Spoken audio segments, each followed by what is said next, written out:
গ্রামে বাস করত এক গরিব ভিক্ষুক ও তার স্ত্রী।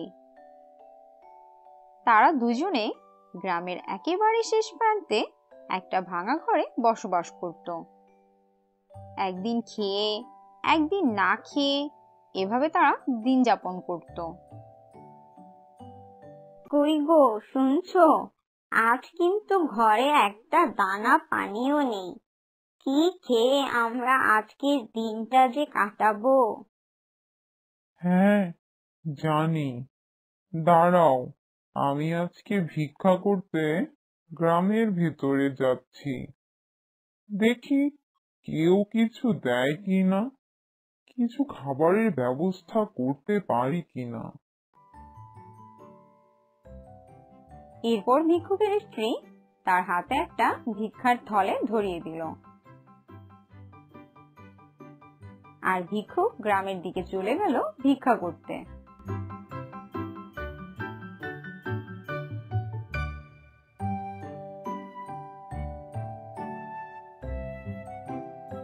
সকাল থেকে দুপুর হয়ে গেল। ভিক্ষুক যা ভিক্ষা করেছিল তার ও তার স্ত্রীর জন্য তা যথেষ্ট ছিল না, কিন্তু এখন তাকে বাড়ি যেতেই হবে, তাই সে বাড়ি ফিরছিল। বাড়ি ফেরার পথে তিনজন লোক কথা বলছিল।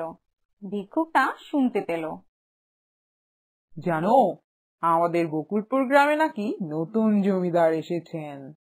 হ্যাঁ, জানি। তিনি নাকি খুব ভালো ও দয়ালু। হ্যাঁ, আমিও তাই শুনেছি। তিনি নাকি খুবই ভালো ও উদার মনের মানুষ। জমিদার বাবু এত ভালো, তাহলে তো আমাকে তার সাথে দেখা করতেই হয়। হয়তো তিনি আমাকে কিছু সাহায্য করবেন।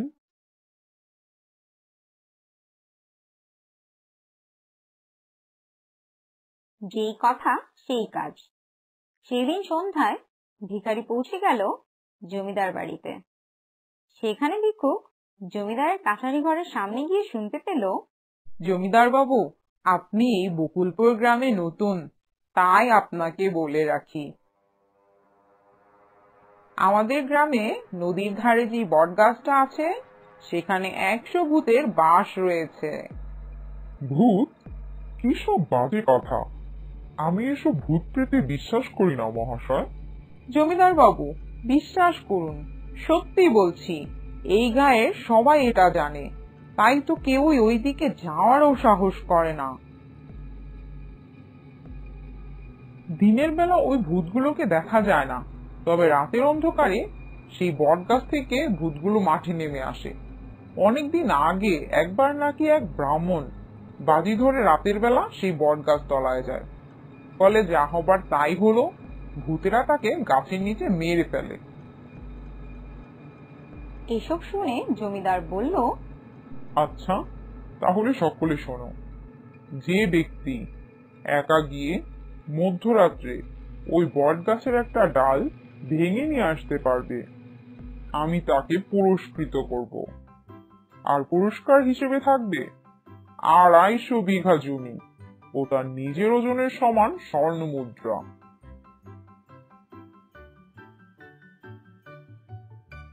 250 বিঘা জমি আর এত স্বর্ণমুদ্রার আশায় উপস্থিত সকলেরই চোখ চকচক করে উঠল। কিন্তু কারোর এত সাহস আছে যে রাতের অন্ধকারে ওই বট গাছের তলায় যায়? তাই সবাই চুপ করে যে যার বাড়িতে ফিরে গেল।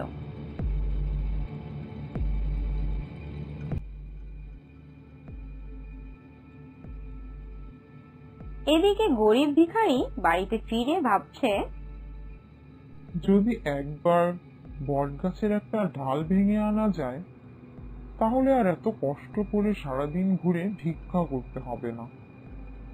আর যদি তা না হয়, তবে ভূতের হাতে আমাকে প্রাণ দিতে হবে। এইভাবে বেঁচে থাকার চাইতে মরে যাওয়া অনেক ভালো।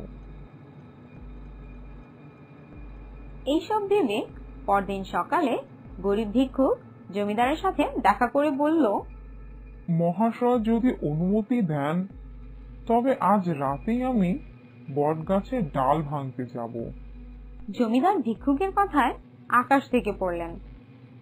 তারপর নিজেকে সামলে নিয়ে বললেন, ঠিক আছে, তুমি যদি বটগাছের ডাল ভেঙে ফিরে আসতে পারো তবে আমি আমার প্রতিশ্রুতি মতো তোমাকে পুরস্কৃত করব। উপস্থিত সবাই ভিখারির কথা শুনে হো হো করে হেসে উঠে বলল, বুড়ো বয়সে বীরত্ব দেখাতে যাচ্ছ না মরতে যাচ্ছ? কত বীর পুরুষ দেখলাম। এই বুড়োর দশা ওই খ্যাপা বামুনের মতোই হবে, দেখবেন সবাই।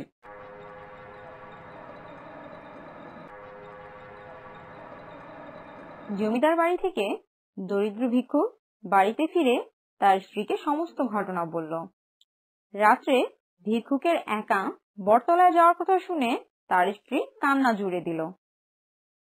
তারপর স্বামীর পায়ে হাত রেখে বলল, তুমি যদি বটতলায় যাও তবে আমার মরা মুখ দেখবে। স্ত্রীর কথায় ভিক্ষুক একটু বিচলিত হয়েছিল, কিন্তু তাই বলে তার পরিকল্পনা থেকে সে একটুও সরে দাঁড়ালো না। গভীর রাতে যখন ভিখারির স্ত্রী গভীর ঘুমে মগ্ন, তখন ভিখারি খুব সতর্কতার সাথে কুঁড়ে ঘরের বাইরে বেরিয়ে এলো।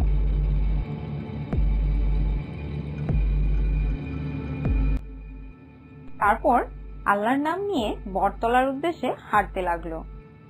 চারিদিকে ঘুটঘুটে অন্ধকার, জনমানব শূন্য সব রাস্তাঘাট। ভিখারির গা ছমছম করে উঠল। কদমতলায় যাওয়ার পর ভিখারির আর পা চলছিল না, ঠক ঠক করে কাঁপছিল, মনে মনে আল্লাহর নাম নিচ্ছিল। কদমতলা থেকে এখনো আরো 1 মাইলেরও বেশি দূর বটগাছতলা।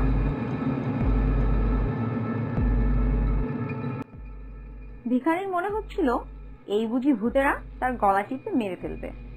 তার মনে হচ্ছে চোখের সামনে হাজার হাজার ভূত নাচতে শুরু করে দিয়েছে। ওই কদম গাছে থাকতো এক বিরাট দৈত্য। সে গাছের ডালে বসে তীক্ষ্ণ নজরে ভিখারিকে দেখছিল। দৈত্যদের মধ্যে আবার ভালো মন্দ আছে। এই দৈত্যটি ছিল খুব ভালো। ভিখারিকে এইভাবে গাছের নিচে ঠকঠক করে কাঁপতে দেখে তার মনে মায়া হলো। গাছ থেকে নেমে ভিখারির সামনে এসে দৈত্যটি নরম সুরে বলল, এত রাতে তুমি এখানে কি করছো? ভিখারি এতক্ষণ চোখ বন্ধ করে আল্লাহর নাম নিচ্ছিল। মানুষের মতো কণ্ঠস্বর শুনে চোখ খুলে যেই না দেখলো তার সামনে বিরাট এক দৈত্য দাঁড়িয়ে আছে। সে তখন চিৎকার করতে যাচ্ছিল। তখনই দৈত্য ভিখারিকে বলল, তোমার কোনো ভয় নেই, তোমার কোনো অনিষ্ট আমি করব না। ভিখারি দৈত্যের কথা বিশ্বাস করে তাকে সমস্ত ঘটনা খুলে বলল।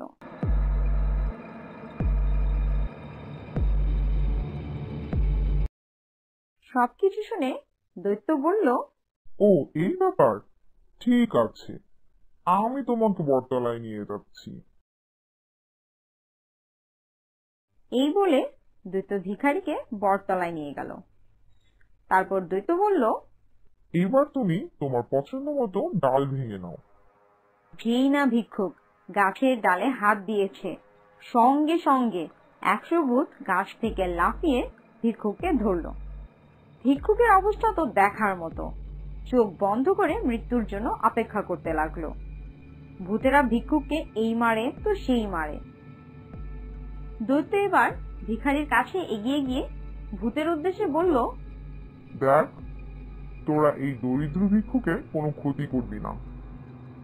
দৈত্যের গলার শব্দ পেয়ে ভূতেরা চমকে উঠল। দাদু আপনি? হ্যাঁ, আমি একে নিয়ে এসেছি, এ ভীষণ গরিব। এই বলে দৈত্য ভূতের কাছে ভিখারির বাজি ধরার কথা বলল।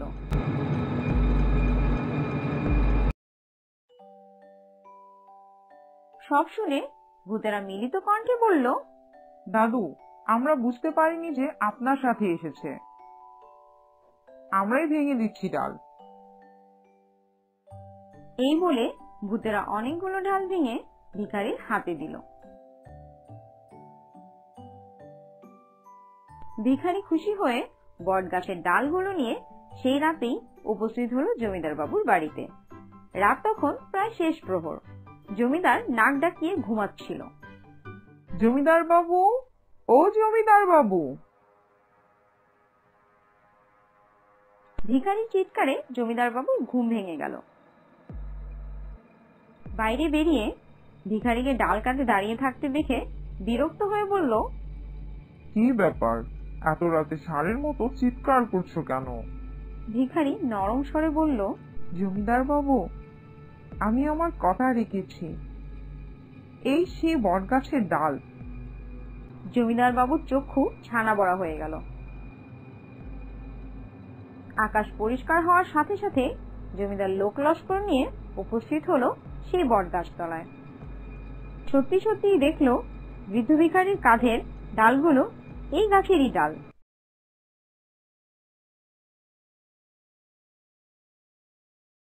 এরা সবাই জমিদার বাড়ির কাছারি ঘরে ফিরে এলো। জমিদার বাবু, এবার আপনার প্রতিশ্রুতি করা পুরস্কার আমাকে দিন। আসলে বটগাছে কখনো কোনো ভূতই ছিল না, তাই তুমি ডাল ভেঙে আনতে পেরেছ। যদি 100 ভূত সেখানে থাকতো তাহলে তুমি সেখান থেকে জীবিত ফিরে আসতে পারতে না।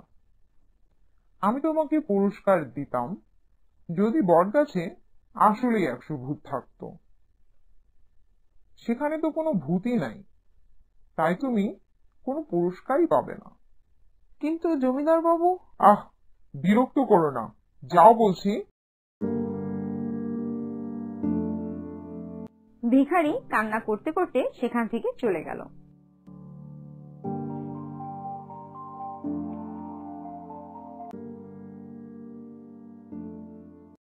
বাড়ি যেতে যেতে কদমতলায় তার দেখা হলো দৈত্যের সাথে।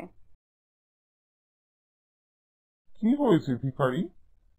আজ তো তোমার খুশি থাকার কথা, আর তুমি কান্না করছো? ভিখারি দৈত্যকে সব খুলে বলল।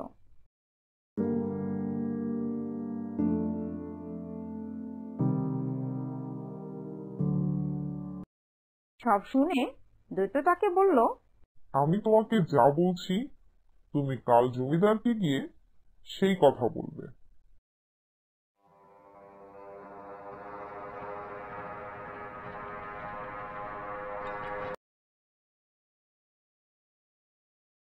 সকালবেলায় ভিখারি আবার কাছারি ঘরে উপস্থিত হলো। তাকে দেখে জমিদার বলে উঠল, তুমি আবার এসেছো? আমি বলে দিয়েছি যে তোমাকে কোনো পুরস্কার দেওয়া হবে না। জমিদার বাবু, আমি কোনো পুরস্কার নিতে আসিনি। আমি বলতে এসেছি যে লোকমুখে শুনলাম আপনি নাকি খুবই সাহসী, মহাবীর। আপনি নাকি কোনো কিছুকে কখনই ভয় পান না। হ্যাঁ, ঠিকই শুনেছ। আমি কোনো কিছুকেই কখনো ভয় করি না। আমি খুবই সাহসী। তাহলে জমিদার বাবু, আপনি একবার মধ্যরাতে নদীর ধারের বটতলায় গিয়ে একটা ডাল ভেঙে নিয়ে এসে এই সভার সবাইকে দেখাতে পারবেন? তাহলে আমরাও আপনার সাহসিকতা নিজ চোখে দেখতে পেরে ধন্য হতাম। এই ভিখারি, তোমার এত সাহস, তুমি জমিদার বাবুকে এসব বলছো? এখন যদি আমি না যাই তাহলে সবাই আমাকে ভীতু ভাববে। তা চলবে না, এই কাজ আমাকে করতেই হবে। ঠিক আছে, আমি আজ রাতেই যাব।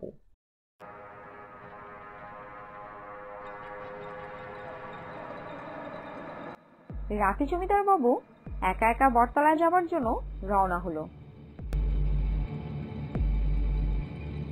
কিছুক্ষণ পর সে বটতলায় পৌঁছে গেল। যেই না সে একটা ডাল ভাঙার জন্য হাত বাড়ালো, অমনি 100 ভূত তার সামনে এসে হাজির। জমিদার বাবু খুবই ভয় পেল, তার হাত পা কাঁপতে শুরু করলো। সত্যি সত্যি সে 100 ভূত একসাথে দেখছে। কে রে তুই? আমাদের বটতলায় এসেছিস, আবার গাছের ডাল ভাঙছিস? আজ তোর ঘাড় ভেঙে দিব আমরা। এই বলে ভূতের রাজা জমিদারের দিকে এগোতে লাগলো। হঠাৎ দৈত্য এসে হাজির হলো সামনে। তোরা থাম। দাদু, আপনি? এই জমিদারকে তোরা মারিস না, আমি ওকে এখানে আনিয়েছি। শোনো জমিদার, তুমি ওই গরিব ভিখারির প্রাপ্য পুরস্কার কেন তাকে দাওনি? কাল সকালবেলা হতেই তুমি সেই ভিখারিকে ডেকে এনে তার প্রাপ্য পুরস্কার তাকে দিয়ে দিবে। তা না হলে দেব দেব, অবশ্যই দেব, সত্যিই দেব, আপনি কোনো চিন্তা করবেন না। তাহলে যা, তোকে ছেড়ে দিলাম। এই কথা বলার সাথে সাথে জমিদার বাবু দিল এক দৌড় তার বাড়ির দিকে।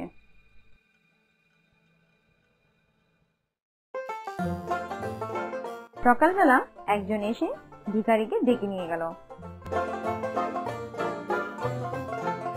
সবার সামনে ভিখারিকে 250 বিঘা জমি ও তার ওজনের সমান স্বর্ণমুদ্রা দেওয়া হলো। এরপর ভিখারি সুখে শান্তিতে দিন যাপন করতে লাগলো।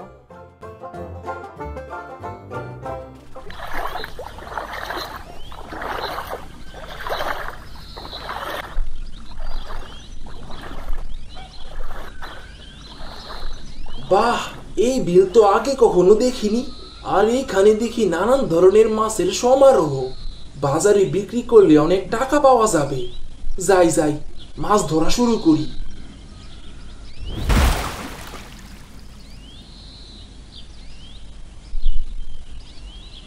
আরে, এসব কি হচ্ছে? এ কি, মাছগুলো এত বড় হচ্ছে কেন? এসব কি হচ্ছে? আরে আরে, আমার জালটা তো ছিঁড়ে গেছে। এখন আমি মাছ ধরবো কিভাবে? তোর আর কোনোদিনও মাছ ধরা হবে না। কে কে তুমি? আমি এই বিলের আতঙ্ক, আমি ভয়ঙ্কর, আমি তোর প্রাণ নেব। না না, আমাকে ছেড়ে দাও, আমাকে মেরো না।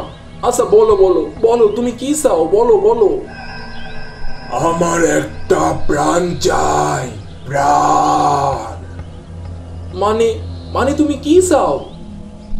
তোর সন্তানের প্রাণ, তোর সন্তানের প্রাণ চাই। না না, কিছুতেই আমি আমার সন্তানের প্রাণ নিতে দেব না।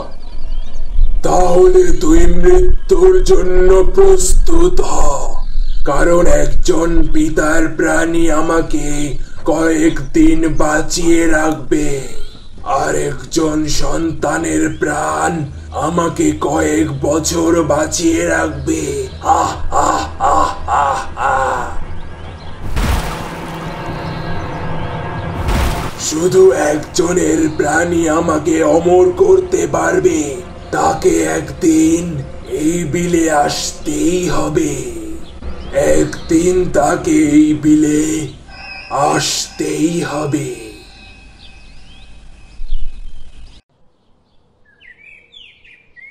মা, আমি বাইরে যাচ্ছি। একটু দাঁড়া বাবা, আমি আসছি। এই মা নিশ্চয়ই খাবার নিয়ে আসছে। মার জন্য না না খেয়ে বের হওয়ার কোনো উপায় নেই। এই নে বাবা, খেয়ে নে, খেয়ে বের হোস না। মা, তুমি যে কি করো না, একবেলা না খেয়ে বের হলে কি হয় বলো তো? আমি কি তোকে না খেয়ে বের হতে দেব? কখনোই না। আচ্ছা আচ্ছা, ঠিক আছে, দাও, আমি খেয়ে নিচ্ছি।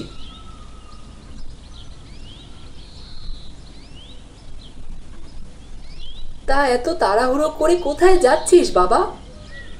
ওই যে উত্তরপাড়ার বিলে মাছ ধরতে। কি, মাছ ধরতে যাচ্ছিস?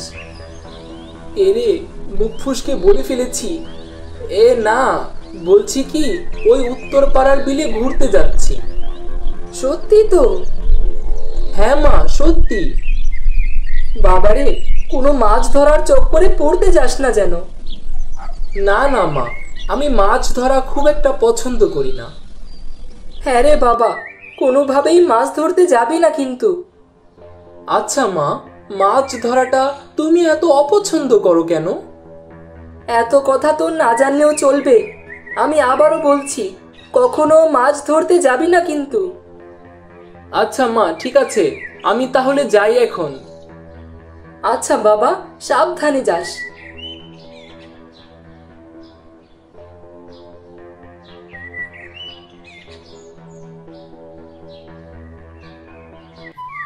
রঞ্জন, তোর এত দেরি হলো?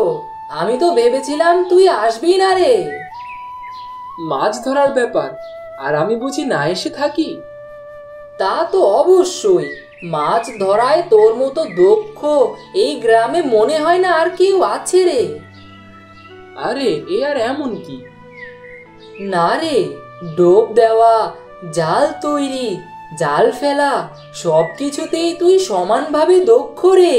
কোথা থেকে শিখলি রে এসব? আমি তো নিজে নিজেই শিখেছি। যদি মা বাধা না দিত তাহলে দেখতিস একদিন মাছ ধরে সব মাছ পুকুরে চাষ করে ফেলতাম রে। আচ্ছা, কাকিমা তোকে মাছ ধরতে দেয় না কেন রে? কিভাবে বলবো বল, মাকে কতবার জিজ্ঞেস করেছি, মা বলতেই চায় না। এর সাথে নিশ্চয়ই কাকিমার কোনো কষ্টের ব্যাপার জড়িয়ে আছে রে, তাই কাকিমা বলতে চায় না। তা কি করে বলবো বল, আমি মাছ ধরতে এত পছন্দ করি, খেতেও এত ভালোবাসি, কিন্তু আমার মা জিনিসটা একদমই পছন্দ করে না। না ধরা না খাওয়া, এর থেকে দুঃখের ব্যাপার আর কি হতে পারে বল? সেটাই তো দেখ, এই যে আমি এতক্ষণ ধরে বড়শি পেতে বসে আছি, একটা মাছও উঠলো না, কিন্তু তুই এর মধ্যে কতগুলো মাছ ধরে ফেললি। এগুলো তো তোকেই দিয়ে যেতে হবে রে, মাছ তো আর আমি বাড়ি নিয়ে যেতে পারবো না। হ্যাঁ, কাকিমা দেখলে রাগারাগি করতে পারে। রাগারাগি মানে কি যে করবে সে তো আমি জানি রে, আমি জানি। হ্যাঁ, আমিও তাই ভাবি, তুই এত কষ্ট করে মাছগুলো ধরিস আর সেগুলো আবার আমাকে দিয়ে দিস। কি আর করার, অনেকগুলো মাছ ধরলাম, আজকে উঠি রে, আমার আবার তাড়াতাড়ি বাসায় ফিরতে হবে। আচ্ছা ঠিক আছে, যা তাহলে। এই মাছ লাগবে, মাছ, তাজা তাজা মাছ আছে, তাজা মাছ। এই মাছওয়ালা, এই তুমি এই বাসাতে এসেছো কেন? মাছ বিক্রি করতে আসছি, মাছ লাগবো নাকি? তাজা তাজা মাছ আছে, তাজা তাজা। না না, আমাদের কিছু লাগবে না, তুমি যাও তো এখান থেকে, এক্ষুনি যাও।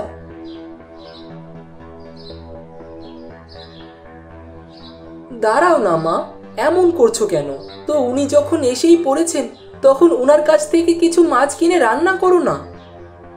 না, কখনো না, এ বাড়িতে কখনোই মাছ রান্না হবে না। একবার দেখেন বোন, তাজা মাছ কিন্তু একদমই তাজা তাজা। তুমি চুপ করো, যাও এখান থেকে, অন্য জায়গায় গিয়ে মাছ বিক্রি করো। বাবা রে বাবা, কি মেজাজ! মাছ দেখে কারো এত মন মেজাজ খারাপ হয় আগে কখনো দেখি নাই। থাক বাবা, আমি বরং এখান থেকে চলে যাই। হ্যাঁ তাই যাও, এ বাড়িতে আর কখনো এসো না। তুমি এমন কেন মা?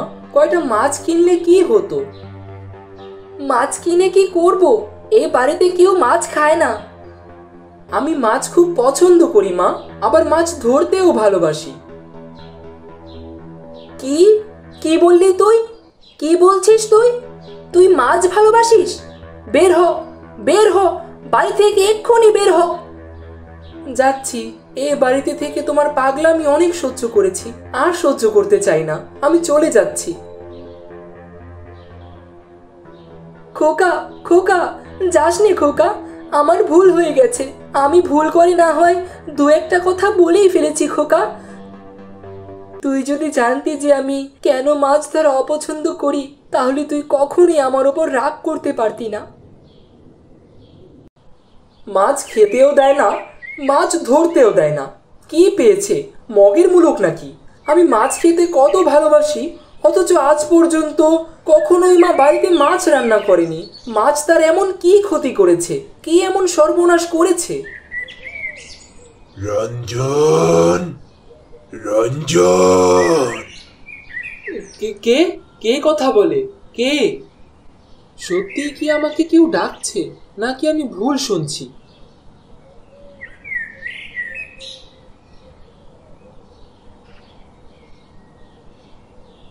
আরে ওটা রহমত চাচা না?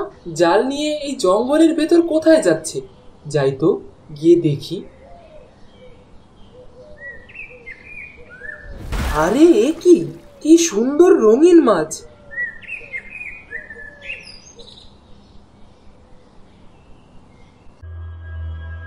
আজকে তুই আমার শিকার। কে কে কে কে তুমি? আমি বিলের ভয়ঙ্কর, আমি বিলের আতঙ্ক। আজকে তুই আমার শিকার। মানে মানে তুমি কি বলছো? আমি তো কিছুই বুঝতে পারছি না। আমি তোর প্রাণ নেব।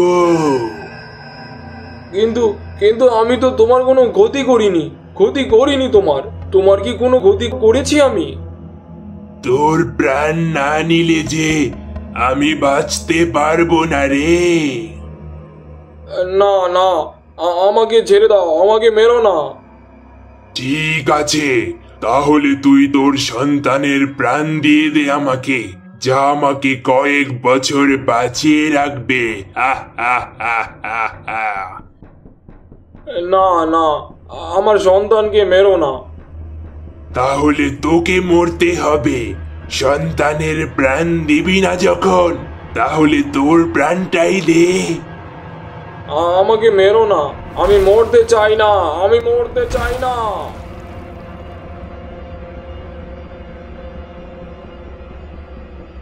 এ আমি কি দেখলাম? এ তো ভয়ঙ্কর। এখানে কিছুতেই থাকা যাবে না। আমাকে যত তাড়াতাড়ি সম্ভব বাসায় চলে যেতে হবে।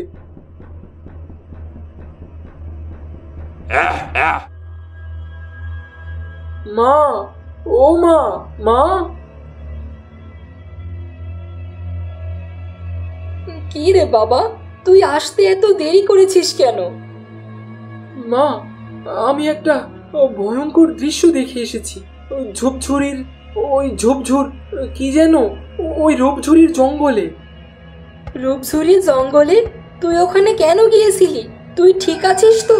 কোনো ক্ষতি হয়নি তো তোর? আমি ঠিক আছি, কিন্তু ওই রহমত চাচা, রহমত চাচা। কি হয়েছে? কি হয়েছে রহমত ভাইয়ের?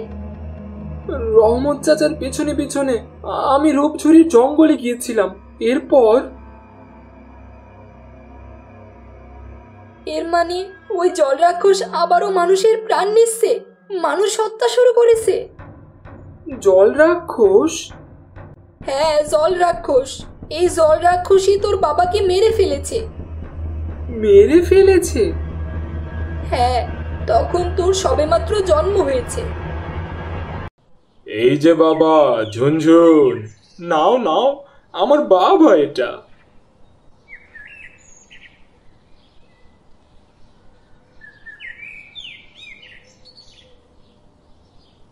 সারাদিন ছেলের সাথে কথা বললেই হবে? তোমার নাচ মাছ ধরতে যাওয়ার কথা। মনে আছে গো, মনে আছে। আজ আমরা সবাই মিলে একটা নতুন বিলে মাছ ধরতে যাব। নতুন বিল? সেটা আবার কোথায়? ওই বিলের খোঁজ করিম বের করেছে গো, বুঝতে পেরেছো? ওই বিলে নাকি মাছের অভাব নেই। তাই নাকি? অবশ্য তোমাদের যে মাছ ধরার নেশা, তোমরা তো সারাদিন শুধু এই বিল ওই খাল খুঁজতে থাকো। তা ঠিক বলেছ। তা আজ কি দিয়ে মাছ ধরবে? আজ বিলে বড়শি দিয়ে মাছ ধরবো। তাহলে আজ কিন্তু খুব সুন্দর দেখে একটা মাছ ধরে আনবে। আচ্ছা, তাই আনবো। এখন জলদি খাবার দাও তো, খেয়ে জলদি বের হতে হবে। হ্যাঁ, এখনই দিচ্ছি। তুমি হাত মুখ ধুয়ে এসো, আমি খাবার দিচ্ছি। এই জঙ্গলটার প্রতি কেমন যেন একটা অদ্ভুত আকর্ষণ বোধ হচ্ছে। যাই তো, ভেতরে গিয়ে দেখি।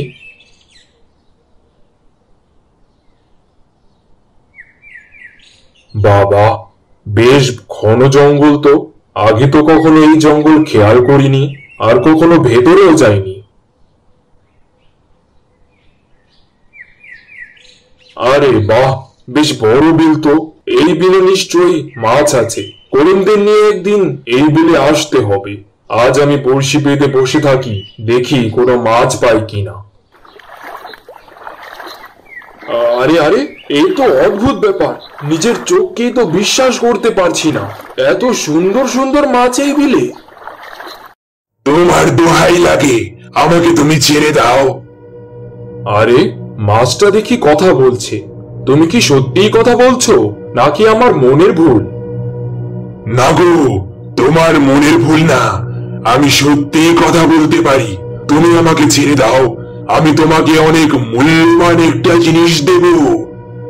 তুমি আমাকে মূল্যবান জিনিস দেবে? আমার কিছুই লাগবে না, আমি তোমাকে এমনিতেই ছেড়ে দিচ্ছি।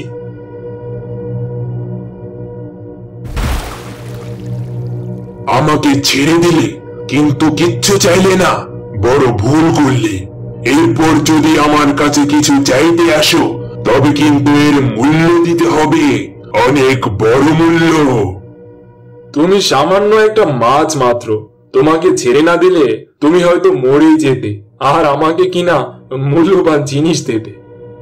আচ্ছা ঠিক আছে, আমি কি দিতে পারি আর কি না দিতে পারি সেটা সময় হলেই দেখা যাবে। দিনে দুপুরে মনে হয় চোখে ধাঁধা লাগলো। যাই, করিমকে খবর দিয়ে এই বিলে নিয়ে আসি।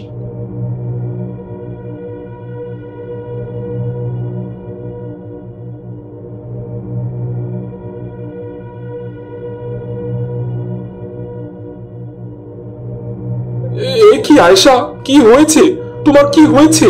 তুমি কথা বলছো না কেন? আয়েশা তো কথা বলছে না, আমি কি করব? যাই যাই, এক্ষুনি কবিরাজকে ডেকে নিয়ে আসি।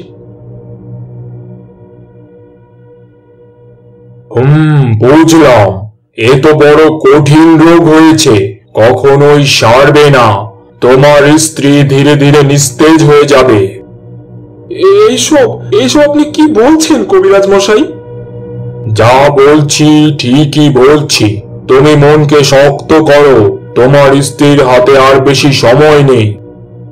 না কবিরাজ মশাই, এ আমি বিশ্বাস করি না, নিশ্চয়ই এর কোনো একটা উপায় আছে। আমাকে ক্ষমা করো, আমার বলতে খুব খারাপ লাগছে, আমার এ রোগের কোনো উপায় জানা নেই, আমি আসি। না আয়েশা, তুমি কিছুতেই মরতে পারো না, নিশ্চয়ই এর কোনো একটা উপায় আছে। এ রোগের ওষুধ কোনো না কোনো জায়গায় ঠিকই পাওয়া যাবে। ওই ওই মাছটা নিশ্চয়ই কোনো একটা উপায় বলতে পারবে। যাই, ওই মাছটার কাছে গিয়ে সাহায্য চাই। কিন্তু মাছটা তো বলেছিল তার উপকারের বিনিময়ে মূল্য পরিশোধ করতে হবে। যত বড় মূল্যই হোক না কেন, আমার স্ত্রীর জীবনের চাইতে তা কিছুই না। আমাকে যেভাবেই হোক আয়েশাকে সুস্থ করে তুলতে হবে।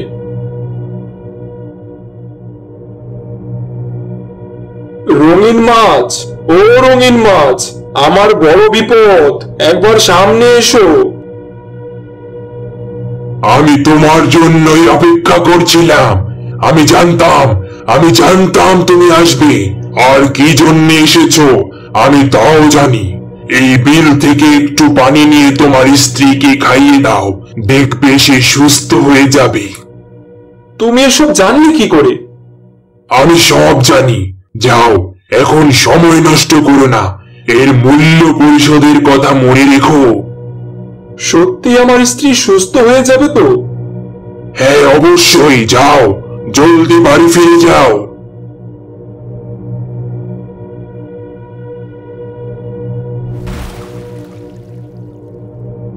আমার কি হয়েছিল? তোমার কিছু হয়নি, তুমি শুধু একটু অজ্ঞান হয়ে গিয়েছিলে। আয়েশা, তুমি বিশ্রাম করো, আমি এখনই আসছি। কোথায় যাচ্ছেন আপনি? আমি একটু আসছি।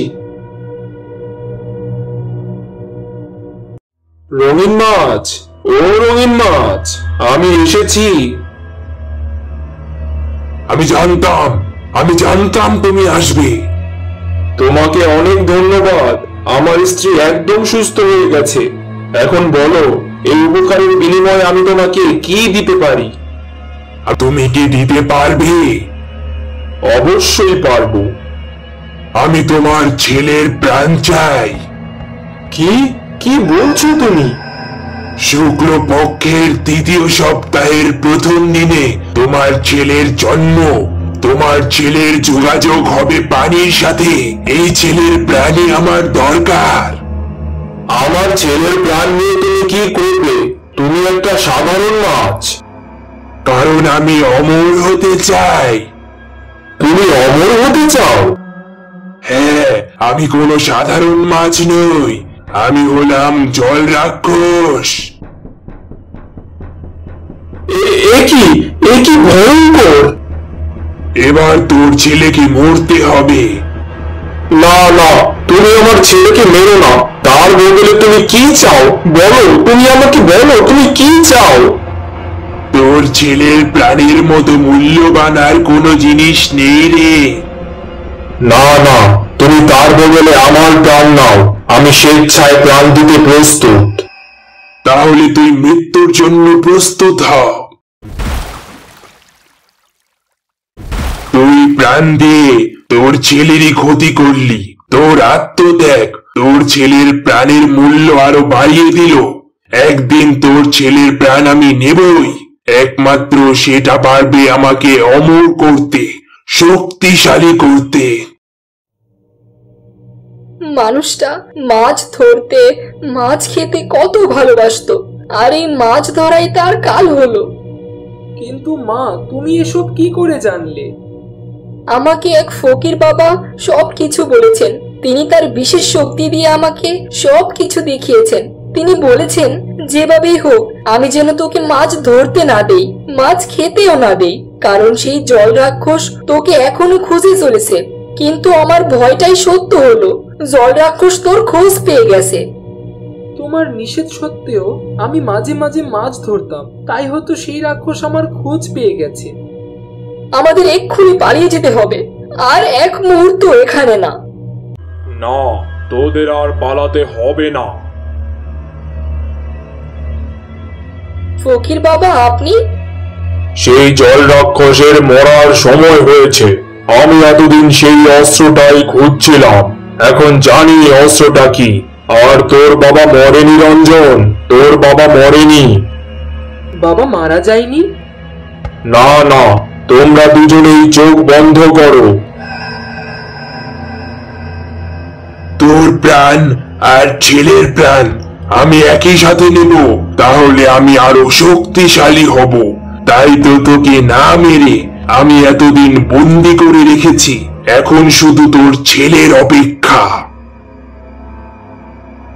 ওই রাক্ষস আমার বাবাকে বন্দি করে রেখেছে। ফকির বাবা, যেভাবেই হোক আমার বাবাকে বাঁচাতে হবে।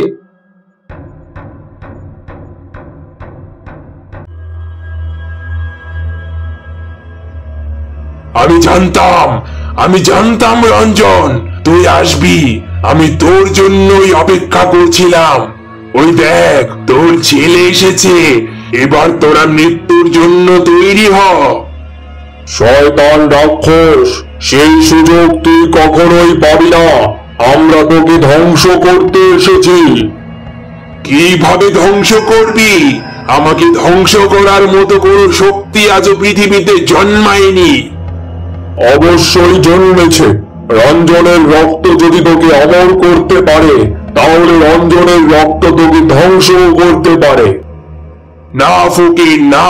খবরদার ফকির, তুই সাবধান হয়ে যা। রঞ্জনকে সাবধান কর। তোর দিন শেষ জল রাক্ষস, তোর দিন শেষ। রঞ্জন, আর দেরি করো না। পাথরটার গায়ে তোমার আঙ্গুলের কয়েক ফোঁটা রক্ত দাও, জলদি। ও যদি আমার বাবার কোনো ক্ষতি করে? ও কোনো ক্ষতি করতে পারবে না, কারণ এখন তুমি আছো। তুমি নিজেও জানো না তোমার শক্তি কতখানি। আর দেরি করো না, জলদি রক্ত দাও। আমি অমর হব। তোর এই পাথর আমার কোনো ক্ষতি করতে পারবে না। জল রাক্ষস, তোর দিন শেষ। রঞ্জন, জলদি পাথরটা রাক্ষসটার কপাল লক্ষ্য করে ছুঁড়ে মারো।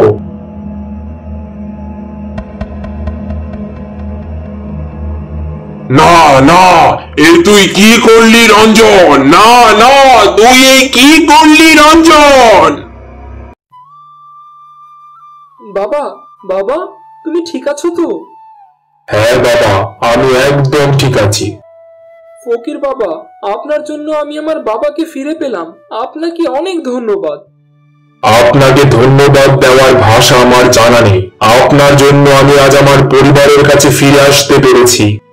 তোমাদেরকে একসাথে দেখে আমার খুব ভালো লাগছে। এখন চলো, দ্রুত এই জঙ্গল থেকে বের হতে হবে।